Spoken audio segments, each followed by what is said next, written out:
దేవునికి మహిమ కలుగును గాక. దేవునికి ఘనత. సమస్త మానవులు ఘనత ప్రభావములు దేవునికే చెల్లాలి. సృష్టించిన సృష్టికర్తకే చెల్లాలి. దేవునికి మహిమ కలుగును గాక. ఆమేన్.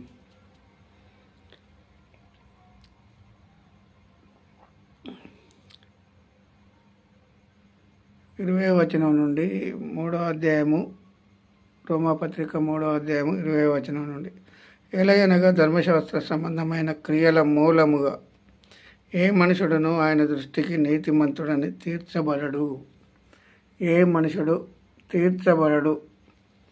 ఏలయనగా ధర్మశాస్త్ర సంబంధమైన క్రియల మూలముగా ఏ మనుషుడును ఆయన దృష్టికి నీతిమంతుడని తీర్చబడడు. ధర్మశాస్త్రము వలన పాపమనగా ఎట్టిదో తెలియబడుచున్నది. ధర్మశాస్త్రము పాపాన్ని చూపెడుతుంది, కానీ పాపాన్ని తీసివేయలేదు. ధర్మశాస్త్రం పాపమనగా ఎట్టిదో తెలియబడుచున్నది. ఇట్లుండగా ధర్మశాస్త్రమునకు వేరుగా దేవుని నీతి బయలుపరచబడుచున్నది. దానికి ధర్మశాస్త్రమును ప్రవక్తలను సాక్ష్యమిచ్చుచున్నారు.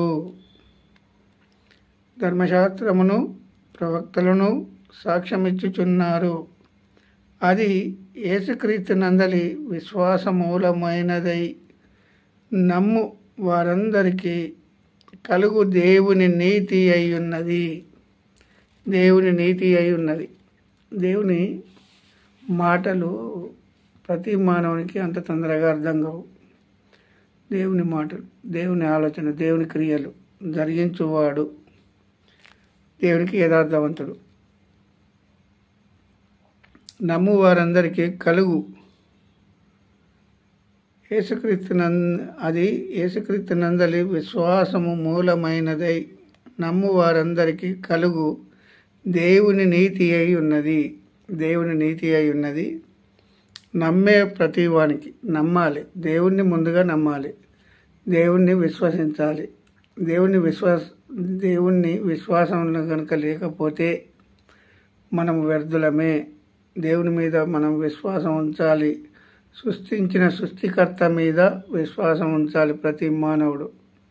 ఎందుకంటే దేవుడు చేసే కార్యాలు కంటికి కనబడవు, చెవులకు వినబడవు. ఇప్పుడు యేసుక్రీస్తు ప్రభు ఈ లోకానికి వచ్చి 33.5 సంవత్సరాలు ఈ లోకంలో ఉండి